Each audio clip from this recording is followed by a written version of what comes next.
On this very literary and wonderful evening, I invite you all on this workshop on revisiting classics with translation artists. This is the very first event in a long series of events that we plan as a small society of poetry and literature. We will be working on the stalwarts of literary tradition and also on the classics which have been translated through small workshops. Today we have Intizar Husain's book discussion, Day and Dastan, a book which was translated by Alok Bhalla, who is a very renowned academician and a critic and a translator, a poet of repute, and has a chair at the English Board of Sahitya Academy. The book is being discussed by Malashri, who is in herself a name to reckon with the accomplishments of being a senior consultant to the Ministry of Culture, UGC, and to several universities. She is also an advisory to the English Board of Sahitya Academy. I would not take too much of your time. I would request Sukrita ji to please present a bouquet of flowers for Alok.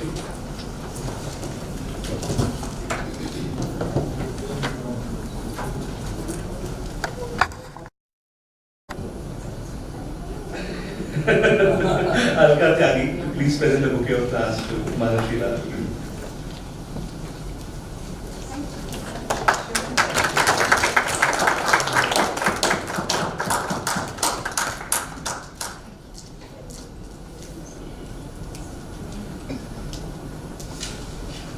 We have the publisher of the book with us, so we will have a small book, and he had planned a small book launch here. It all came as a surprise, but it's very nice of Mr. Bikash, the Niyogi, to be here with us.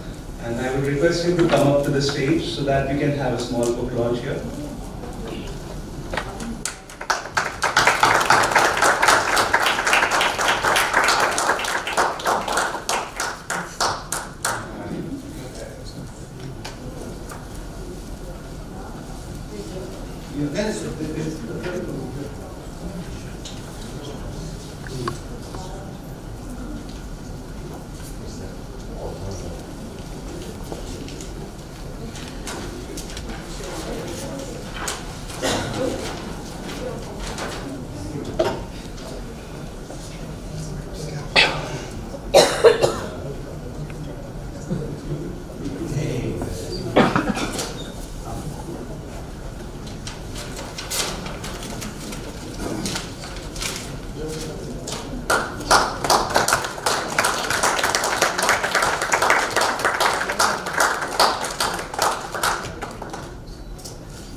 We now begin with the book discussion and on Day and Dastan. Thanks.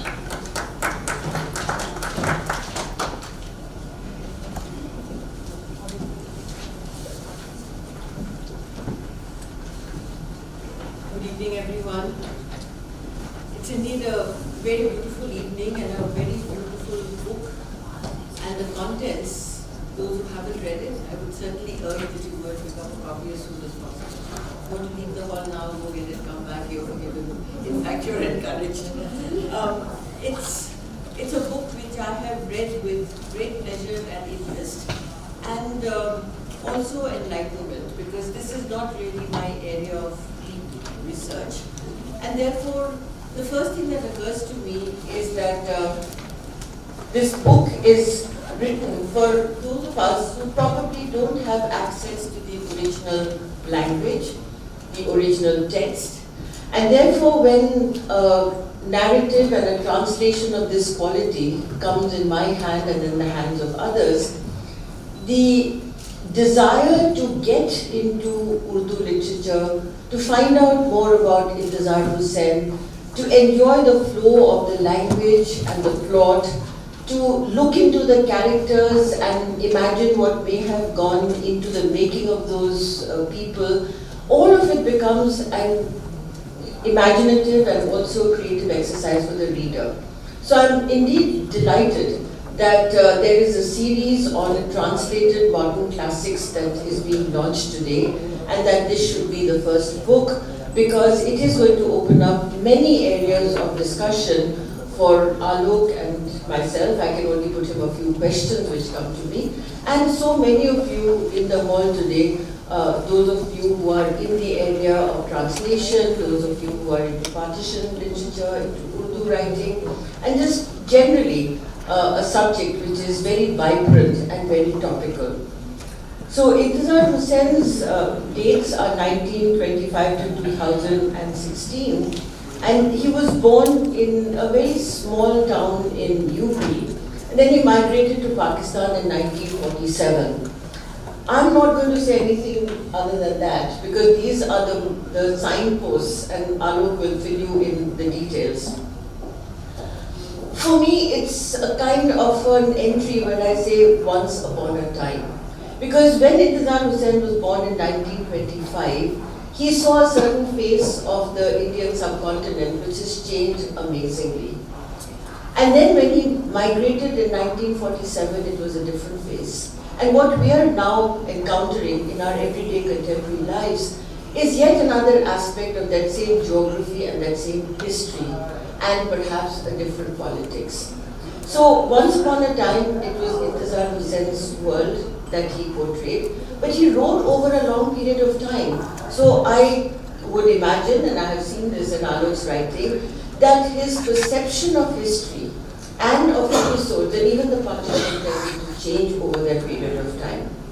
I'm also going to say once upon a time because I'm talking about Alok Bhalla as a translator.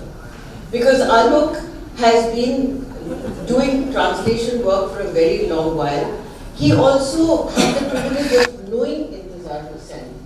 And it's for me, in a way, a great pleasure and a privilege to establish Alok Bhalla's long-standing association with Intizar Husain, and that the resulting translations are very authentic, very introspective, and also very eloquent. Now, I'm going back to Intizar Husain, and I'm going to quote a little bit, where he says, I'm trying to understand my history, Mrs. Husain. I'm trying to understand my history in terms of what is going on around me, and in terms of those problems which affect us as a community. So that's just a simple quote with a deep resonance which touched me. And then I'm wondering where Alok comes in, because he also had the privilege of knowing Intizar Husain over a span of time, interviewed him several times, and then I just wonder, Alok, was Intizar Husain's own sense of the place that he had left behind, what was this sense of place? And is Basti, which is the novel that most of us know as the Intizar Husain iconic text, is Basti an accurate representation of this kind of a sentiment that I just quoted from Intizar Husain? Thank you.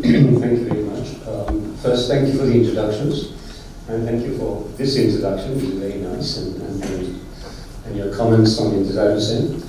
I sort of want to start by saying that my own sense, well, first, I genuinely miss the man. I met him first in 1994 and continued to meet him fairly regularly. And my sense of him was that he was a person who was genuinely humane and very, very kind. Kind not to me personally, but kind towards the earth as a whole. And I think that was a motivating force behind all his writing.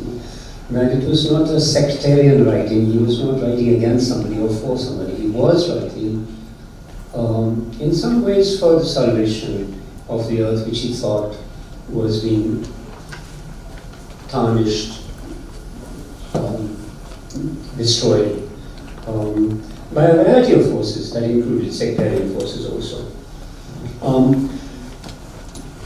think, let me just begin by saying that for him, Dubai, where he was born, which is a small kasbah somewhere in UP, near Lahore actually, was a space which he thought about deeply as idyllic.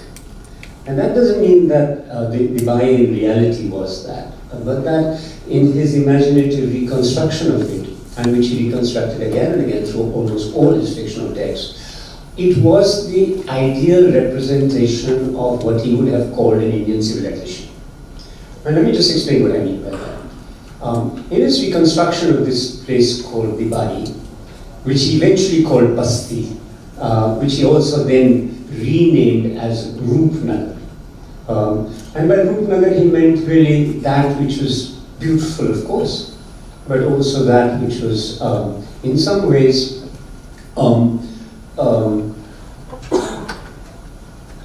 thing of how would one put it? Thing that put out itself as the place which was of desire. Now this is not an abstraction I'm making. I want to make it a little more concrete within the Indian civilization. He imagined his Basti as a place in which at one edge there was always a Lal Mandir, and at the other end always a Karbala. And in the middle there was always a Haveli, which was decaying, and a small school surrounded by trees and overcast, if one may use the word, by birds. But this is important because when there are birds and trees are the touchstones of a good civilization. Just as a simple example, every morning Intizar Husain had his breakfast with an eagle, which used to come visit him. He used to share his breakfast. He would sit outside and the eagle would come and he would share his breakfast with him. And again he said that a society that cuts down its trees is a society which is doomed. And a society which troubles its mountains by nuclear wars or nuclear testing is a society which is truly degenerate. Okay, so this physically, Dubai, this Dubai, for him is first a physical place where he grew up, and a dusty town. I'll read some sections perhaps of how Dubai is really a normal North Indian dusty town. And it has wonderful, harsh descriptions of a dust storm-covered space. But Dubai, in his imagination, is this other composite culture, which has a mandir on one side, Karbala on the other, and establishment of a variety of people who live in close contiguity of each other. That is his space. And from there he moves to make that into an ideal space. So his ideal space is ideal civilizational space is, in the Indian context, a composite space where Hindu, Muslim, etc., live as all human beings live, without conflict. These do not necessarily mean there are no conflicts. Of course there are conflicts. But these conflicts are always resolvable through goodwill and good intention. So for him, this Basti is then repeatedly destroyed in this particular. Let me just begin first. In historical context, this Basti is destroyed in 1947. When that happens and fragmentation takes place, people have to migrate, depending upon the religion to which they belong. And for Intizar, religion itself is never very important. And one of the crucial things he said to me was, I don't know what a Muslim identity is. As far as I'm concerned, I have one foot in Ayodhya and the other in Karbala. And the other thing I want to tell you is that I have a Hindu sitting inside me, with whom I have a constant conversation. And as a friend of his once told him, there can in the Indian civilization be no Muslim who does not have a continuous dialogue with Mirabai. So this kind of sentiment is fragmented and destroyed. For him, 1947 therefore becomes a point of tremendous civilizational rupture. Now, for all of us, for somebody like me who's worked on the partition, this civilizational rupture is unprecedented, is inexplicable. For him too, it's inexplicable in some ways, but he tries to do some other things with it, which I'm not sure if you want me to carry on with this. No, I'm going to. Yeah, you can interrupt me. Which I do all the time anyway. Yeah, because we are now going to actually move this this concept of civilization to talk about this book, Dear Dastan.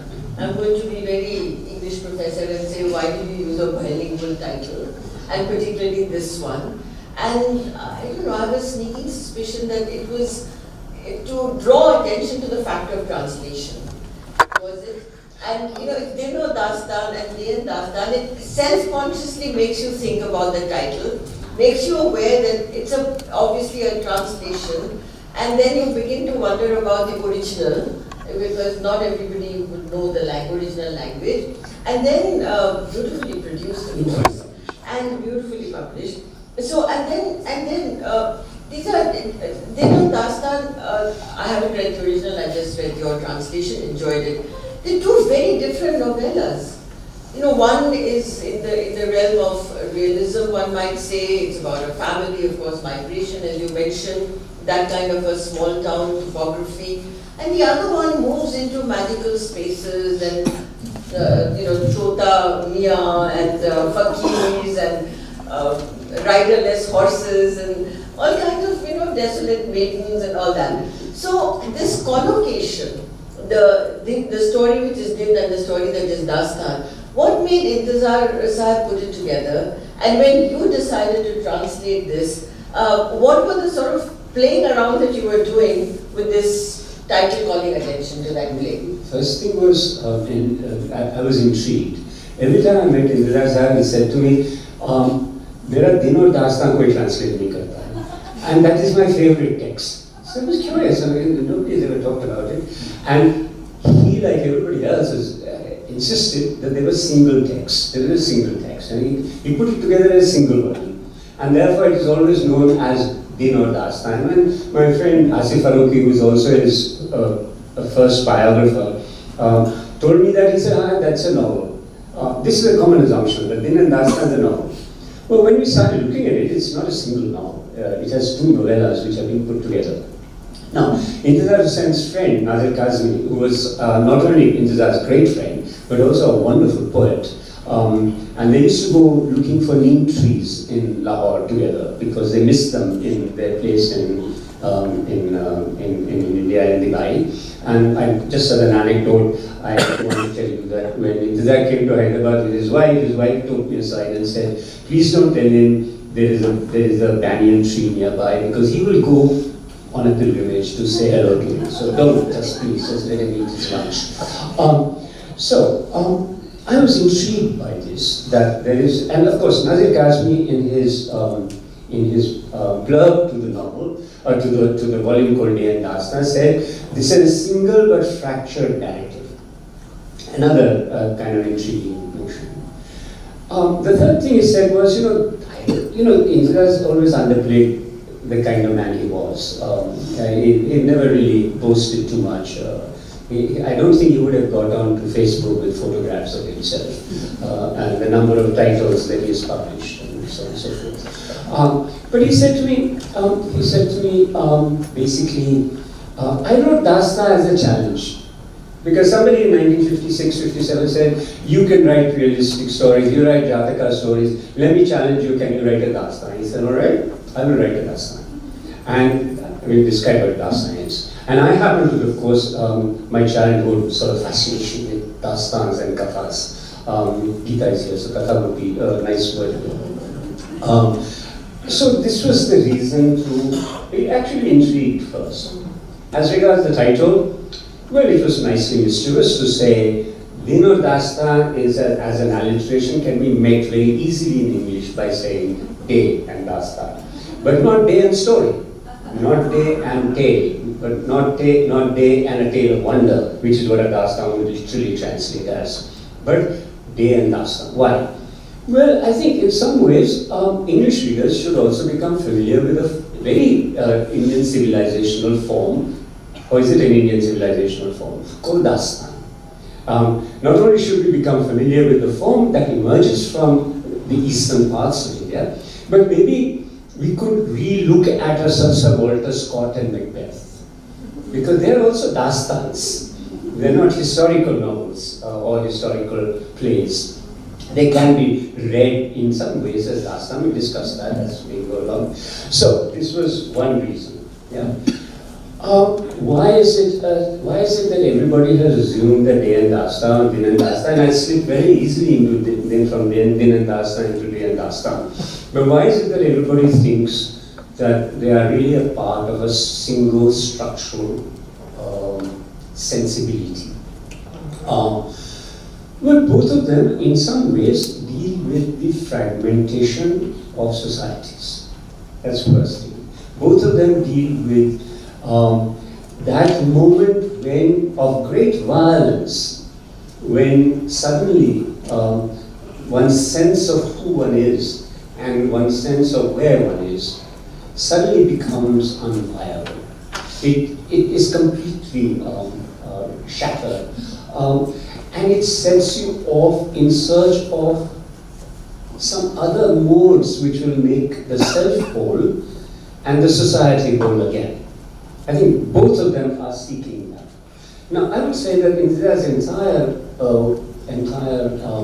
literary work is determined by this quest from 1947 to now to try to find, one, if the partition had a civilizational reason, and two, if it is still possible for us to find, us meaning for him always the Indian subcontinent as a whole, for us to still find a sense of wholeness. Now, you can't find that sense of wholeness within the society unless you also assume that once upon a time it was available. Hence, you begin with Basti, which is ideal society, which is also historically available because it's part of his own biography, and you say to yourself, look, if this was possible once upon a time in the Indian subcontinent, surely it should be possible to regain it. I need to search for it. But in the meantime, I will have to do two things. I will have to continuously recall, and I will use the word recall in the very prophetic sense, call again to the past, where there was a sense of uniqueness, wholeness, compositeness, syncretism, peace, harmony, whatever other terms you want to use. That was a part of the history of Indian civilization. If it was so, then I need to record what happened, why it broke apart, and then say, look, this is what I want to recover again. Now, it can't be recovered again in the same way, obviously, because India, Pakistan, Bangladesh have been formed, and there's no point this RSS nonsense about a kind of a Maha reunion from Afghanistan to Bangladesh. I mean, that's not even reactionary politics. But to say that, look, it should be possible in our present, through analytic reason, to recreate situations of peace and harmony. How do we do it? Well, first move what Intizar simply says is, I don't know what a Muslim Islamic identity is. If he says that, then I, as a person in dialogue with him, will have to say, I don't know what a Hindu identity is, and from which, of course, we will have to say, I don't know what an Indian or a Pakistani identity is. We will have to write a history which is a commingled one, and we will have to find it. One of his texts is called, which we're trying to translate, is called Justuju Kya Hai? What is the search? Which is his travelogue through India. So I hope that part here. Yeah. Yes, it does. And I'm going to pick up that word search, because in one of the interviews, you mentioned that Intizar Husain used this lovely phrase, "Kahani to avara hai," and it's really such a beautiful phrase. And then, Alok, you translated that as "story is a vagabond." I love the idea of the vagabond. I mean, not wanderer, but vagabond. And now that you have been talking about the search for a civilizational composite identity, existence, which is today in the abstract, it's not present in the geography as such, the search will have to go beyond just human beings, and therefore the birds and the butterflies and the animals and the fantastical creatures. But may I request you to read from Din/Day? कहानी तो आवारा होती है. He said to me in our last meeting, I was searching for a title of this book of short stories, essays, travelogues, etc., which we were editing for the University of Hawaii, and I couldn't come up with a title till over lunch at the II says to me at some point, "Kahani to awaara hoti hai." So I say, "Intizar sir, aapne to ye given me a title. I've been searching for this, and the story is a vagabond." That is the title, and we were both quite nicely amused by that. Okay, so it means actually that what I'm trying to say, that not only do stories travel without really concern for political boundaries, but idioms too, songs too, folk tales too. They're not really, can't be bounded by political borders. Language does. As in this case, if you say Day and Dastan, I am not going to be concerned about whether the English dictionary has the word Dastan. My sense is that the word Dastan will travel into the English dictionary eventually and become one of the wandering words that the English adopts. Okay, let me just read one small part. This is not a Dastan, but as is typical of Intizar, he takes a realistic story and very slowly, very subtly introduces elements in it which make the sense of realism suddenly transcend realistic boundaries. Now that doesn't mean that he is searching for a place of transcendence, please don't misunderstand me. He's not searching for something which lies beyond reason. He's searching for something which infuses reason, which is rational, but in the rational there is also a certain fable, a certain mystery that creeps in. Let me read you two. He of course creates an ideal Bastri through the eyes of children. And writes, he's one of the finest writers about children and their perceptions that I know of. I mean, I rarely read an Indian writer who writes so subtly and so gently about children and their perception of the world around them. Not of the adult world only, but their relationship with nature and things, which is quite lovely. Okay, I'll just read you a small passage about two young kids, Pessina and the narrator here. Just quickly. They caught sight of a butterfly flitting through the veranda. Trying to catch it, they sprinted excitedly up the staircase. Pessina caught it, held it between her fingers, stood near the parapet, and raising it to the sky said, "Oh butterfly, convey my salam to Alamia." "And mine too," he shouted eagerly. "Why yours? This butterfly belongs to me." "Oh butterfly, convey Pessina's salam to Alamia." Her fingers released the butterfly, and fluttering in the wind, it flew away. Close to tears at that moment, he hated Pessina. Sad, he lingered on the dilapidated terrace covered with stubs of dry grass for a long time. He walked on the parapet along the corridor which led to the big drain through which rainwater flowed down a tin pipe and fell with a loud splash into the lane below. Disconsolate, he turned to go down when he spotted a tiny butterfly nestling in the rubble of the corridor, destroyed by monkeys. You can see the kind of things that he's building. "I've got a butterfly," he screamed loudly. He too stood on the same parapet to send his message. "Butterfly, convey salam to Alamia." Pessina wistfully looked at his butterfly. When he released the butterfly, it floated down slowly and languidly in the sun-scorched wind. Pessina shouted triumphantly, "Your butterfly looks tired." How will it reach Alamia? Look, it's floating down. And suddenly, a gust of wind lifted it up again, and the butterfly began to soar. They always quarreled about sending messages to Alamia. After all, a butterfly could not convey more than one salam at a time, and Dastina was selfish enough to send only hers to Alamia. Yet, when they heard the magical voice of Singibai, their hearts throbbed in concert, and their nervous eyes revealed the same story. In fear, they huddled together near the wall, close to the staircase, and grew close to each other, so close to each other that they could hear each other's heartbeats. They sat close to each other for a long time, and then struck their heads out to see if Singibai was still there in the lane or had left. A butterfly. They leapt up at the sight of a stray butterfly in the lane, and forgetting all about Singibai, they shot down the staircase into the corridor, and from the court corridor into the lane. But the butterfly was nowhere to be found. Where had it gone? It had vanished. They set out on a long and adventurous journey in search of butterflies, braving discolored thorny scrubs, crooked acacia trees, black, rugged bushes with red berries, and beyond them a green kandal tree, a tall peepal tree, and many dense neem trees so entangled with each other that there was no sign of sunlight under them. On reaching those trees, often the destination of their journey changed.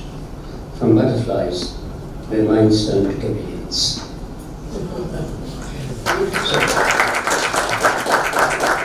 One small addition I want to make about translation is that translation is also sometimes a way of recovering lost words. In this particular instance, kandal tree. We don't know what a kandal tree is. I have looked at all the tree books on trees that I have. I've written to my friends in Pakistan saying, hey, does anybody know what a kandal tree is? And they all write saying, now that you asked the question, we regret the fact that we didn't ask Intizar Sahab what a kandal tree is. And we now no longer know how to find it.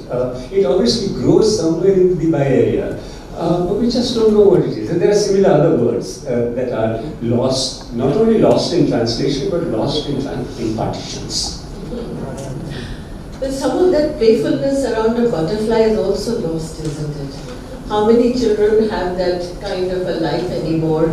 And indeed the story is so poignant, so beautiful in its gentle way of dealing with a very tough subject, which is partition, giving up familiar ways, migration, the sadness and the pain that goes with it. And as you said, Alok, in one of your essays on Intizar Husain, that for him the partition was the single most important event to disrupt his life and shape his creative self. Those days after August 1947 still haunt him. He sees them not only as enactments of his own fears and nightmares, but also as examples of how atrocious our lives can become when our social, moral and religious imagination fails. Very strong implication that it's actually a failure of even the moral imagination, that not only have we lost our physical spaces and our cultural moorings, but we seem to have lost the capacity to imagine anything that is harmonious.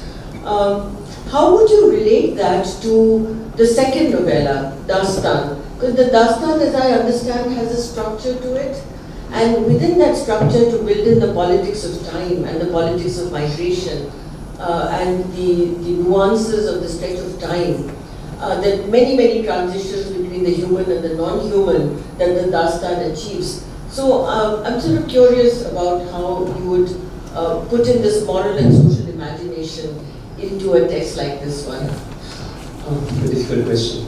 Okay, I think, look, partitions happen, I'm suggesting to you, or Intizar is saying, partitions happen because we fail somewhere to think empathetically with the other. And these partitions are not merely religious partitions or partitions within societies, but they are also continuous partitions between human beings and other creatures with whom we share the world. That is one kind of thing. the Dastan tradition began with a union of all these things as a prerequisite. Right? I think that's the first kind of thing. And he spent, I think, his entire life, writing life rather, trying to piece all these fragments together again in a moral whole. Now that is what I'm trying to suggest is that he's radically different from anybody who has been writing on the partition. If you think about the partition, you have always Manto as an example. He writes fragments, but of course he dies very young, so I'm not going to say he would not have found a way of reconciliation. Indeed, the last of his stories is an attempt to do that. I mean, the only story of his is called Yasif, in which there's actually marriage and there is celebration in Lahore. But again, he dies too young. So, Intizar spends all his life trying to find a way of re-establishing the moral imagination of the Indian subcontinent, which once upon a time was a part and parcel of its very being. So when Basti, for instance, opens, the very opening scene of Basti is about this little child who is told about the origins of the universe. And he hears two stories about the origins of the universe, one from a Hindu, one from a Muslim. And he sees that there is no difference between the two. There is no sense of priority that established them. So that's one kind of thing. How does he use Dastan to establish this? Well, let's just put this, let me just take a step back for a second. In order to try to make sense, and this has been misunderstood again and again by Intizar Husain's critics, in order to try to make sense of this very senseless, very irrational, very absurd partition of 1947, and I still maintain it's an absurdity. In order to try to make sense of it, Intizar comes up with the metaphor of a hijrah. For those of you who don't know what a hijrah is, perhaps it's just the journey that the Prophet makes from Makkah to Medina in 6622.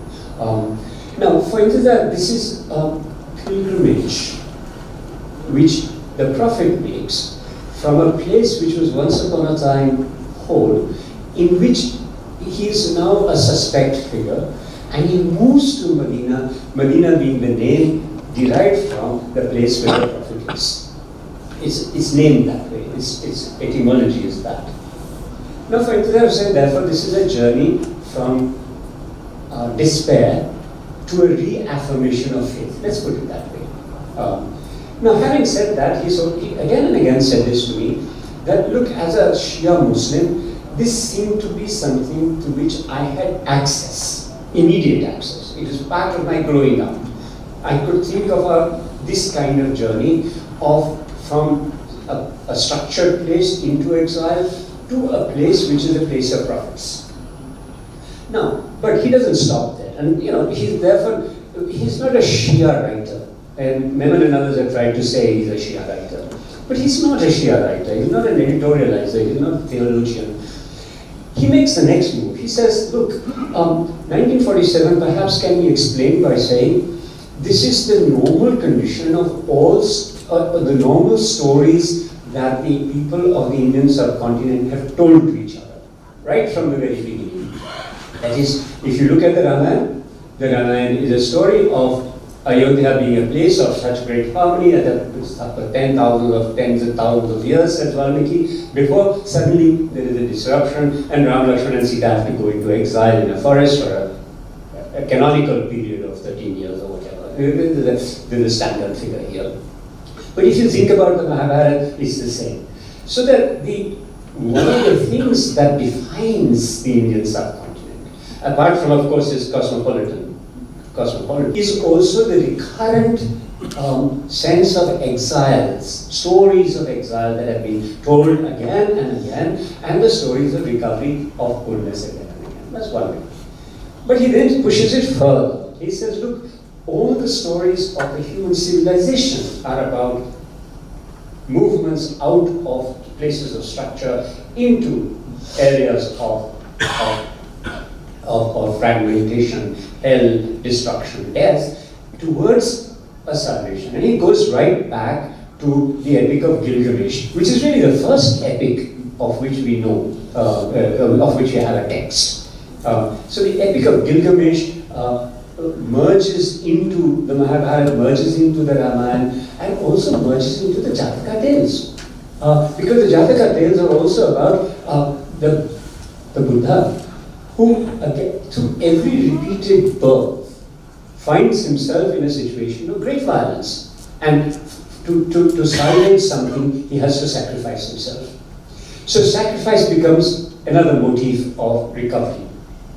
So in order to make sense of this, so there is a journey from a place of harmony through a place of disjunction to another attempt at recovery of harmony.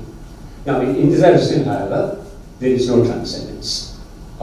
There is no sense that if I use the metaphor of hijrat, I will have also recovered an Islamic sense of salvation. That is not the case. All that is happening is that you have been given a structure through which you can think about the possibility of transcendence, but it's failure.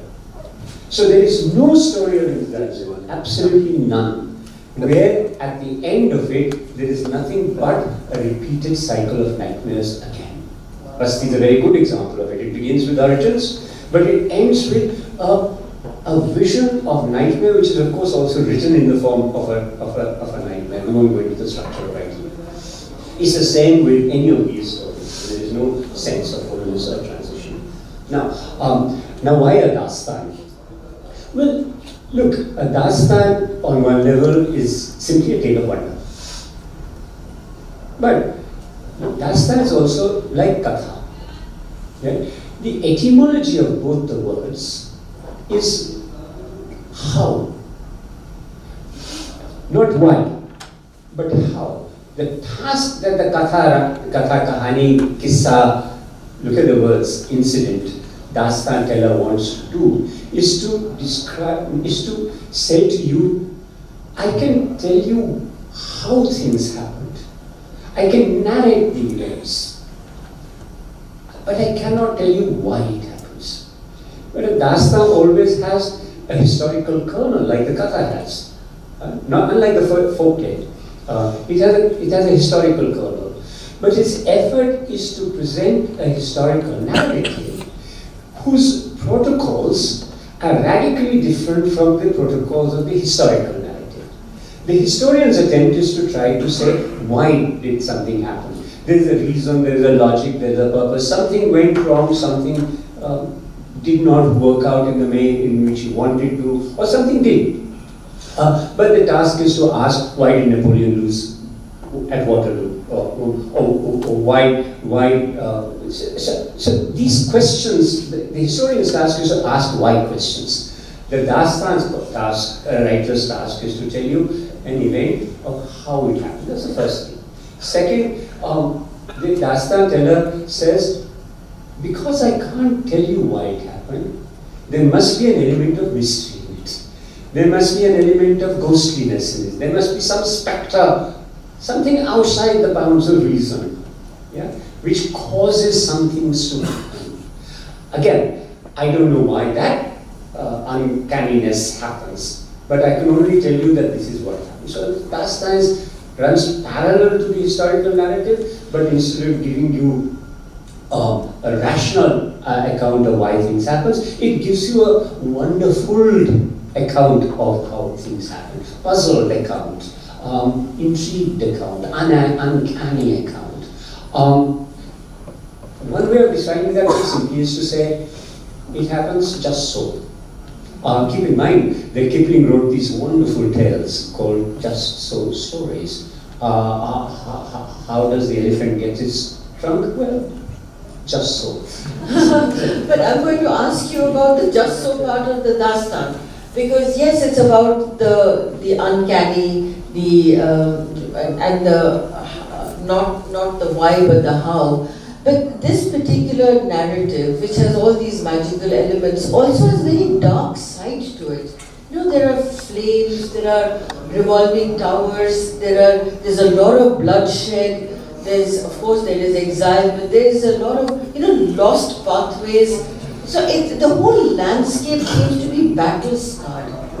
So, where does that element come in? But maybe the best way is to read some of that. Yeah, I think the element comes in quite simply for me to distinguish Dastan from romance.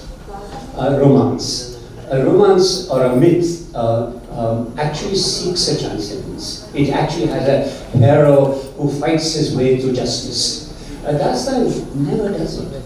There may be heroic figures in it, there may be good people in it who fight like the romance hero on behalf of the earth and all the beings that exist in it, but they are always victims of slings and arrows of misfortune. Dastan always has, there are more things in heaven and earth than are dreamt of in any of our philosophies. And in the Dastan, the Burnham Woods come. Let me just suggest to you that Shakespeare writes Dastans. All right, let's just read how this happens. Once, I don't know how much time we have. I'll read, 5 minutes of reading. I'll read one section in which Intizar, of course, begins this Dastan also with 1947, then moves back to 1857, then moves back to Tipu Sultan, then moves back to the origins. So there is a story within a story within a story, starting with 1947, where again there is, as you say, people sitting all around you lost. Okay, this is a section about why Hyder Ali and Tipu Sultan lose their battle against the British. Now we know why they lose. They probably lose because the British were better tacticians or they had better guns or whatever else. Well, Intizar's answer is slightly different. Do we have 2 minutes more? Yeah. Okay. In his dream, Dastan opens like that, right? In his dream, Hyder Ali saw a rider dressed in green with his face and body veiled, exuding splendor and majesty. Calling, Hyder Ali, wake up, the horse is ready. Hyder Ali recited the Nade Ali and quickly opened his eyes. He noticed a horse bright as sunlight, quietly gazing on the green grass nearby. It was a tall white horse with a long neck, round hoofs and mane like a fairy's tresses, a colorful tail, powerful thighs, flaring nostrils, and a skin glowing like sunshine. Hyder Ali considered his dream a prophecy, walked towards the horse, held it, and reciting the Nade Ali, he mounted the horse without a saddle and gently stroked it. His caress worked like a whip.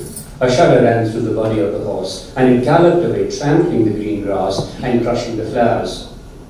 They say that Hyder Ali rode his horse all his life, winning battle after battle and founding a divinely ordained empire. At the time of his death, he instructed his son, "My son, my dear son, my time is up. I am departing now. This divinely ordained empire is now in your custody. Expand it.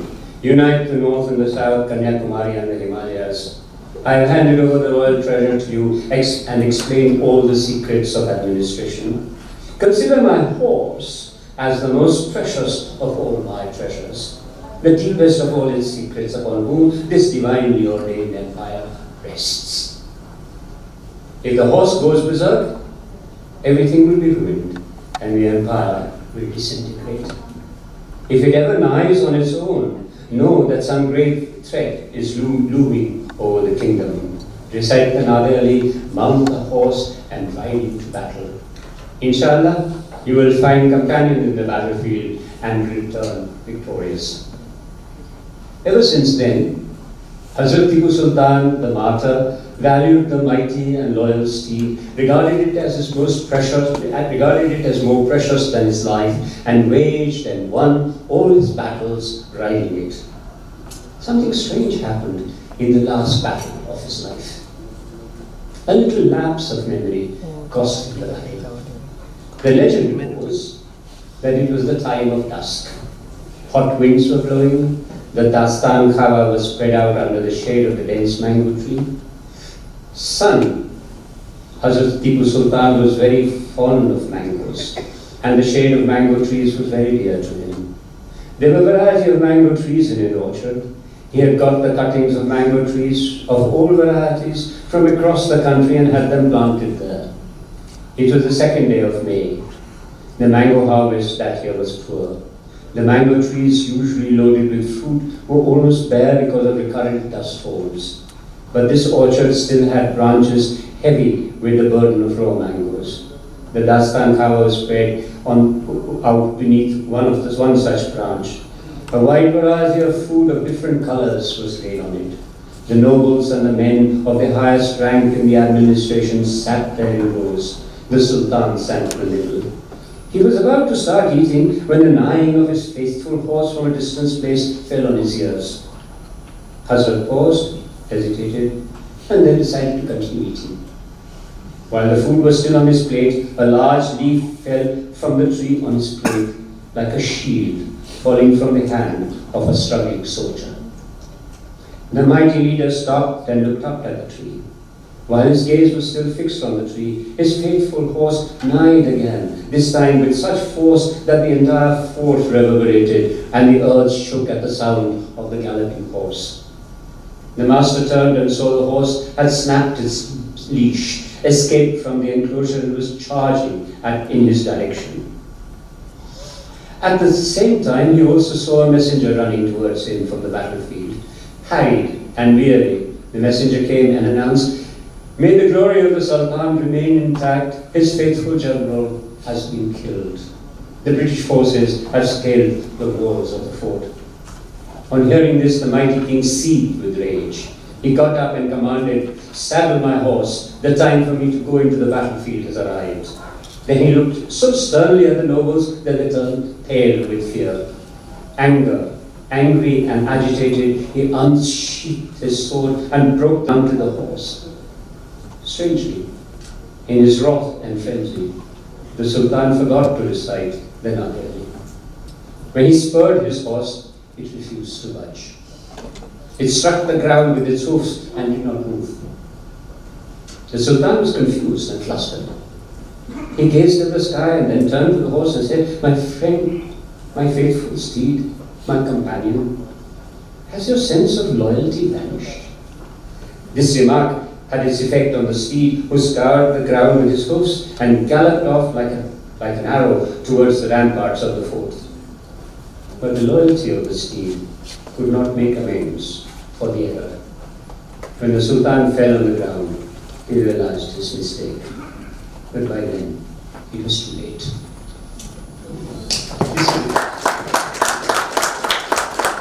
Very moving passage. So just a last question from me. When you read these passages, they're so fluent, they're so beautifully enunciated, and just the right kind of vocabulary that speaks to all of us who don't read the original. What was the one great challenge when you were translating Intizar Husain? And not just this book, we've done so much other translation from Intizar Husain's work. I think this particular novella gives you a sample of the range of the tones of his writing. It moves from a very realistic text, which is both rooted in realism and yet seeks to weave into it sentiments of wonder. The other text is a tale which is thunderous in its writing. It makes broad gestures. It really has metaphors and rhythms which are sweeping with melodrama. But at the same time, he restrains it with historical references. So capturing these two radically distinct tones was very tough. And this is the case all through, where he moves again and again from realistic text to just a tale of wonder, woven in sometimes the same text, as in the case of my most favorite story of his called Patte, Leaves, etc. So I think this was sometimes, of course, it's always difficult to find equivalences, and my sense of that is always one should try. One should just let sometimes words travel, wander in, and they enrich both the reader and enrich the text again. Right? And then, so it's this sense that, like, Hijrat can be left as Hijrat, Dastan can be left as Dastan. Just as Catharsis is left as catharsis by no less a person than the first Arabic translator of Aristotle, Averroes, who was translating, by the way, you know that, the Aristotle was forgotten in Europe. It's Averroes who discovered them and started translating poetics. And then he came to the two words, tragedy and catharsis. And there was no equivalent in Islamic thought at that point. And so he left them. Two words which have enriched all languages, including Hindi. So I think those are the challenges, but we're running out of time. So thank you very much. It's been very useful, informative, and enjoyable. I'm sure there are members in the audience who have a few questions for you. Is that okay? Can you move into questions? I don't know about questions, but... Or comments? Yes, sure. I don't know about questions, but you touched upon a very important part of this whole idea of what idealism is, which is socio-cultural symbiogenesis, and it happens through words. For instance, I believe that atom may actually be Atma. Atom may be Atma. Atma. And yeah, chariot. It is the heart of matter. And chariot could actually be Charrat. It probably comes from Atma in some ways, the word atom, by the way, because it comes from Empedocles. He's the one who first gives Europe the word atom. And whether Empedocles knew Sanskrit, the chances are he did. Because there was a lot of interaction that was going on all the time. But the pun is obvious. The whole idea of the Om being at some point, the basic sound being in the center of the atom. That if you did split the atom, you'd probably hear that sound. So it's where Om is at. And this whole idea of the chariot, which is perhaps Charrat, in the sense that, it's a four-wheel thing, it's not a buggy. And so on and so forth. It's a lot of speculative linguistics. Yes. So Krita, please. Want to do buggy at the moment. Okay, pun differently on that. Thank you, Alok, for bringing Day and Dastan to us so closely and so beautifully. Thank you very much. I kind of wondered, because you referred to the myth of Gilgamesh, and what brought to my mind was Kamleshwar. Now, Kamleshwar's Kitne Pakistan, which is, I think, in English called Partitions, is a big fact, which is actually dealing with the theme of fragmentation, partitions, and not just in the context of 1947, but partitions all over the world, etc., etc. Alongside, there is the myth of Gilgamesh that is going on in that. And I was very curious, have you thought about it? Because I think this is what Intizar Sahib is doing. I talked to him once about this, and he said he wasn't aware of it. But I'm sure Kamleshwar was, didn't get a chance to talk to him. But the parallel that I see is of the kind that you would expect out of a literature of partition, which is like restoring the modern vision somewhere. So the myth of Gilgamesh, that's my kind of reading of the situation. But I would be very keen to know, how do you compare, number one, the two,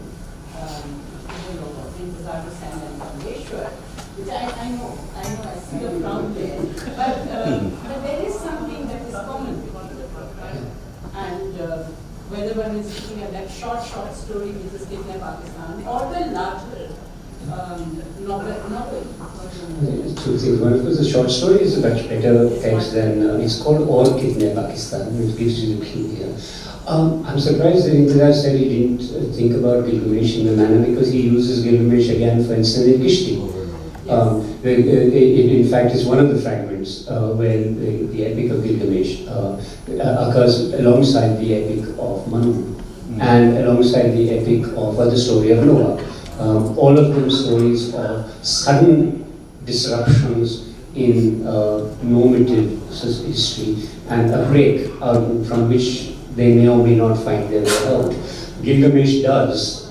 He goes to hell and comes back with literally the golden bow, and so on and so forth. Well, I think that's a simple answer here. I think the quality of mind is very different. Frankly. I used to know Kamleshwar and interviewed him over Partition. Partition is a novel, Kitne Pakistan. After a while, is a bit tedious because it runs to 500 pages of all kinds of speculation, interesting speculations. I agree, but you know there is a reaching out in Intizar and a humaneness which is so enchanting, which is not the case with Kamleshwar. Kamleshwar really alienates you from that. But we will discuss that. Alka, and that's the subject for another seminar. Alka, please. Louder, or unless there's a mic to It's okay, I'll speak loud, try to speak loud. In the beginning, I would like to take Ding as an example to try to make my own thoughts clear with you about how he was writing. Is it that there's so much restraint, there's so much moral restraint, at the same time there is so much freedom through this intangible that Intizar Sahab touches. So it feels like that this mystical coexistence with the unseen, with the other aspects of creation which now we are kind of being alienating ourselves from. And Intizar Sahab gives us so much freedom through that element, which embodiment doesn't give us. Like, there is, at the level of this relationship between Zameen and Tehsina, there's so much restraint, at the same time so much beauty because of these intangible connections that they have experienced together. So there is some kind of magic. I don't want to use the word magical realism because it would invoke other kind of narratives. There is this coexistence of intangible and deeply, humane, as you say. I think it's very simply intangible in the case of these two young kids is what is an ideal relationship, right? Where there are two individual characters in some ways, but who are also deeply innocently in love with each other. But the story is not about that. The story is about how they actually fall apart. And as they grow up, this sense of communication which they have as children vanishes. The rest of the story is really about this, the inability of both of them to reach out to the other, even though they desperately want to. And they do so quite metaphorically at the point when he's very ill. In that very moment, at the point when he's a high fever, she reaches out, there is a sense of gentleness and touch, but it vanishes very quickly and fear. So I think that breaks. Yeah. So it won't be sufficient to be a great writer if you stay only in the realm of the metaphysical possibility. To be a great writer, to be the greatest of writers, you have to be with the dead. You have to be with suffering. You have to be with hell. There is no other way out. You cannot become a great writer unless you can hear the cry of the world alongside when you hear the joyous song of the bird too. So if you just simply say, I hear the bird and then, I see butterflies, then you can be a sentimental writer, you can be a writer about whom I literally shrug my shoulder and say, I see butterflies too. But I want to be told how to deal with the suffering of the world. Keats has a nice line here. The suffering of the world is suffering and will not let you rest. Then you become a poet, not otherwise. Otherwise you're just another nice person, but not a poet.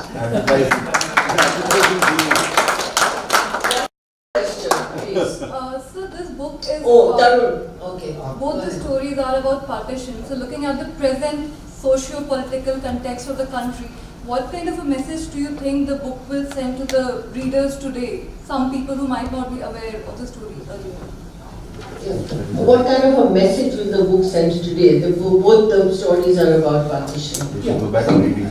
I mentioned, I said that very briefly, that Intizar Husain, amongst all the partition writers, and I would call him a partition writer, is searching for a way to find, once again, a civilization which had the capacity and expansiveness to be sympathetic towards all castes, religions, creatures, rocks, stones, trees. It had the capaciousness, if you like. Right? That has vanished. How do we find it? Well, we go searching for a neem tree, perhaps. That might be a nice start. We go searching, look at a bird and say, yeah, okay, you're part of me. That kind of stuff. We have lost the capacity to imagine what the other is like. That capacity which once upon a time we had, at least that's what Intizar is saying. Which works, by the way, at the level of politics, it works at the level of interpersonal relationships, it works at the level of governmental politics, and so on and so forth. Intizar, for instance, wrote a searing essay on the destruction of the Bamiyan Buddhas. And last thing he said to me, when just as he was partying, he said, Pakistan has only two sources of hope at the moment. Yeah? One is its women. Yeah? And the other is just simply the capacity, the reason to fight injustice. But it's women, and he isolated out, I might just say this, both Malala and Mukhtar Bai. I don't know if you even remember Mukhtar Bai. But Mukhtar Bai was gang raped, and she's the only person who was told she should commit suicide, and so on and so forth. She went to court. And she won that round. And having won that round, she donated all the money she got from varieties of international organizations for peace to set up a school in her village, which still works. So in that sense, this is our sense of hope. Our sense of hope doesn't lie in the two other demons in Pakistan. I will quote them. I'll take defense by him. He said one is the army and the other are the mullahs. We have to escape both, which will, by the way, apply to us also. We have to escape if we have to survive. So that would be the message of, if there is a message, by the way. So just a couple of questions. One okay, compress it a bit. Just thinking aloud, stemming from what you said earlier, very interesting exposition of his ideas, his philosophy. Could one think of these as failed quest narratives, especially the first, approximating even to the cadences of the tragic, especially as we then move to the second part, which also seems to almost encompass the dimension of the Gothic, and since you also worked on that genre, so did you see those connections, whether the Dastan tradition also perhaps had Gothic elements is a separate question, but maybe since he was so well read, he was a polymathic reader, he read Italo Calvino very carefully. So is there that kind of a very modern recasting, as it were, then of the Dastan, almost in the Gothic? Yeah. Again, in the Gothic, very quickly, Gothic and the tragic, by and large, do not hold out the possibility of redemption. Right? And that he reads, by the way, not just Calvino, his favorite writer, apart from Kafka, is Bunin, the Russian writer. And he's not holding out hope as such, but he thinks, unlike the Gothic, which only, by the way, is fragmentary, for him the model of a possible transformation lies in the Jataka tales. Yeah? Because the Jatakas are about not the self of the Buddha or the Bodhisattva, but about the sacrifice of the self for somebody else. Yeah? And the Jatakas always end on the totality of Jatakas. Let's put it differently. The totality of the Jatakas become possible because the Buddha has happened, meaning the Bodhisattva has become the Buddha. And the Jatakas are the most unique form of storytelling anywhere, because it's the story being told by a person who has achieved salvation and who remembers each of his pasts. And it's the only storytelling tradition in which memory is redemptive, therefore. Yeah? So, yes, there is a possibility here. Memory is redemptive. By the way, this is not my statement. I should very quickly confess, this is Intizar's own essay on the Jatakas. He has written a brilliant essay on this. Yeah? It's the only narrative in which the narrator remembers the past, and in each of the past, he has sacrificed himself. And each of the past is not necessarily a Homo sapien past. Sometimes he's born as a monkey, sometimes as a pigeon, sometimes as a goat, sometimes as a rock. Yeah? Sometimes as a king, sometimes, and every time after a disaster, they hope they can go away, and he says, husband and wife became Rajhanses and went to swim happily in Mansarovar till there was the next rebirth, and so on and so forth. Yes, so there's a radical difference in the sense that unlike tragedy or like the Gothic, here there is a search for a possibility, because that possibility did actually exist in our histories and our biographies, either in our past histories from origin or in our biographies as children. Thank you very much, Alok, for a most informative and also very subtle and layered presentation on Intizar Husain. And thank you to all the members of the audience who have participated in this discussion. The formal vote of thanks will be given by the host, but I really wanted to say thank you to you. Can I read one paragraph? One small paragraph? Please. This is from Dastan and the end. It's a Dastan of somebody called Totemiya, which we haven't translated as Parrot Man. I rode on for 3 days without a break. This story is about how you must follow the parrot, and if you don't follow the parrot, you will get lost, and if you get lost, you will never find your way again. I rode on for 3 days without a break. My body was glued to the saddle of the horse, and my gaze was fixed on the parrot which flew above my head like a green shadow. On the third day of my journey, when night fell, I could not find a basti where I could rest. My horse was tired and slowing down, and I could no longer focus my gaze on the green shadow of the parrot above. Suddenly I saw a comet streak across the sky. My heart sank, and my mind was flooded with scores of doubts. Surrounded by hundreds of misgivings, I rode on with my gaze fixed on the parrot and fixed on the comet. But as I remembered the parrot and turned my gaze away from the comet to look at first green shadow, I was startled. The parrot had vanished. I had forgotten my plans. I had lost my way.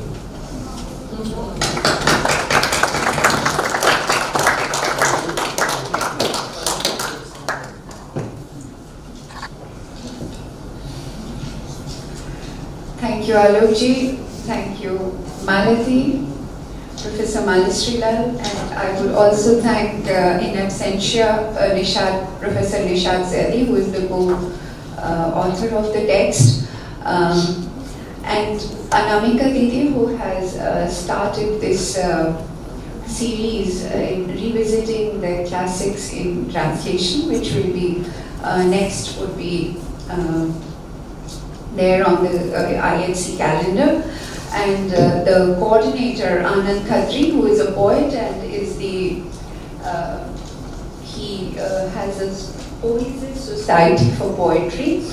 He's the coordinator and has been the organizer for this first series which Anamika Didi has conceptualized.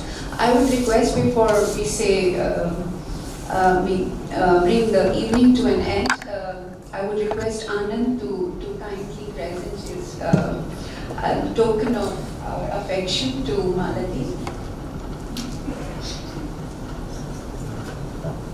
Yeah, this Anand has really made an effort.